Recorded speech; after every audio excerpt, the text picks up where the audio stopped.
All right, let's go ahead and look at the characteristics of quadratic functions. This time we're going to look at it in equation form. Before we looked at it in graph form, but this is when we have an equation that's written. So again, key ideas for you are the following. The characteristics of quadratic functions can be found easily when looking at the graph.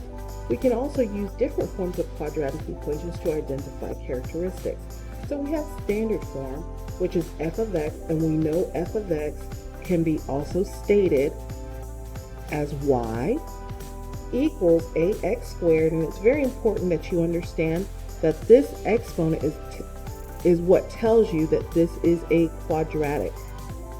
So when we were doing, I didn't spell that right. When we were doing linear functions, remember that the x was just raised to the first power. There was no power greater than 1 in a linear function. Well, quadratic always has a power of 2. So we've got ax squared plus by equals c. Now, if a is positive, the parabola faces up, like a smile, okay? So let's smile at each other. Right? I'm not a very good drawer, but I'm going to smile at each other. Okay. If a is negative, the parabola faces down. So you can think of, I'm frowning at you, right? Then we have the axis of symmetry, which we talked about in the last video, and that's simply where the line splits the parabola in half. There is a formula that we can use to find that. So the x coordinate, or the line that splits the parabola in half, which is the x equals, can be found by taking the opposite of the b term, which is that middle term, and dividing it by 2 times the first term, or the a term. So again, it's the opposite of the b term. That's what this negative is telling you. Opposite of the b term divided by 2 times the a term. The x value from the axis of symmetry can be used by substitution to find the y value. The y value after substitution is the minimum or maximum. Together, the x and y make up the vertex. Then we've got the c, which is the constant. That's the number without any variable at all. That is your y-intercept. Then we're also going to talk about vertex form. Vertex form is written this way. F of x, or y, is equal to a, which is the stretch, so how fat or skinny the parabola is, multiplied by x minus h squared plus k. H is always your x term of the vertex, and k is your y term of the vertex. So here, h and k, the vertex, h and k, also you get your x value is your axis of symmetry.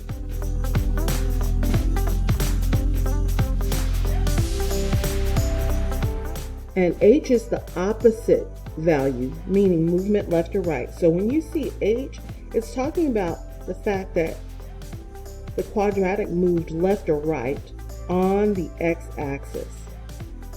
And what you would need to remember is whatever number is inside the parentheses, it's always opposite.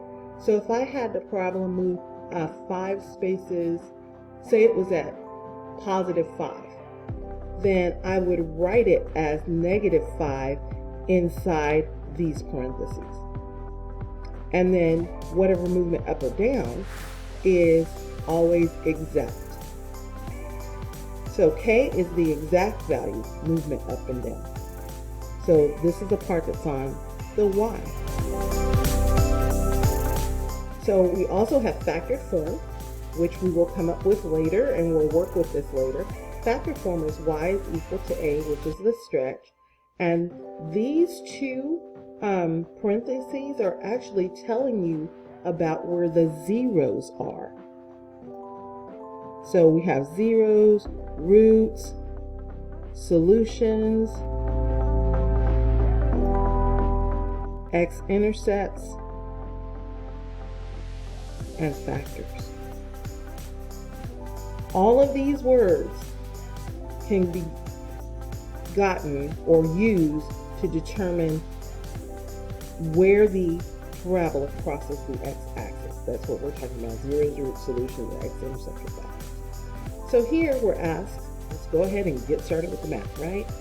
Here we're asked, find the equation of the axis of symmetry for the parabola y equals x squared plus 2x minus 7. So what I'd like you to do when you're doing this, until you get comfortable with it, I'd like you to go ahead and write the values of each a, b, and c term. So the a term is 1 because there's an imaginary 1 in front of x squared. The b term is 2 because there's a 2 in front of the x term. The c term is negative 7. That's the constant. So I'm going to say x is equal to the opposite of the b term divided by 2 times the a term. So that looks like this. X is equal to, well, the opposite of b would be negative 2. And then we have 2, that has to be there. That's part of the formula. A is 1. So we've got x is equal to negative 2 over 2. Therefore, the axis of symmetry is x is equal to negative 1. Now here, we're asked to find the minimum of the parabola. So we're looking for the lowest part of the parabola. So if you remember, what we said was the lowest part is the vertex, right? We can find the minimum value from the vertex. So we're going to use the axis of symmetry equation to help us do that. So we've got A is 10, B, well, there isn't a B term, so that's 0, and then the C term is 5.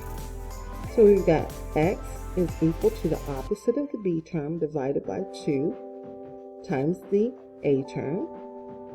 X is equal to, well, the opposite of 0 is just 0. 2 times 10, which is 20. So X is equal to 0 over 20. Therefore, X is 0. Now, we're going to take this and substitute it inside of here. So we've got Y is equal to 10.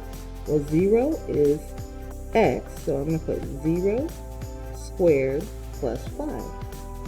Y is equal to 0 plus 5, because we know any number times 0 is just 0. Therefore, Y is equal to 5. So the minimum value of this parabola is 5. Find the y-intercept of the parabola. Now, the y-intercept, if you remember from the notes up here, we don't really have to do any math. You just look at the constant term. And one thing I do want to say is that it's very important that your equation is always written in standard form, meaning the x squared term needs to go first, and then the linear term or the x term goes second, and then the constant at the end. So this one says, now it's your turn. So go ahead, take your turn, and I'll be right back. All right, so here are the answers to the now it's your turn. Remember when you're dealing with fractions, because I know that you guys just like, oh my gosh, fractions. You're doing the same process. Nothing about the process changes. Just remember your rules of fractions. Remember your rules of exponents. So here, I'm just going to walk you through why all this math is here. Here, I found out that the x-coordinate was negative half. So when I did a substitution of x squared here, negative half was my x, and I squared it. Well, a negative times a negative is a positive. And when we square this, it means write negative 1/2 twice. So negative 1/2 times negative 1/2. That gave me a positive 1/4. Plus, x again is 1/2. So I have 1/4 plus 1/2. Well, remember, we can't add or subtract fractions unless they have the same denominator. So So what I decided to do here was to show you how I got that. So I have 1/4 plus 1/2. In order to get the same denominator, I have to multiply the numerator and denominator by 2, because 2 times 2 is 4. So I did that, and I got 1/4 plus 2/4 gave me 3/4. So here's my vertex here. This is the same thing, it's just no fractions. So again, if you have any questions, please don't hesitate to ask. See you soon.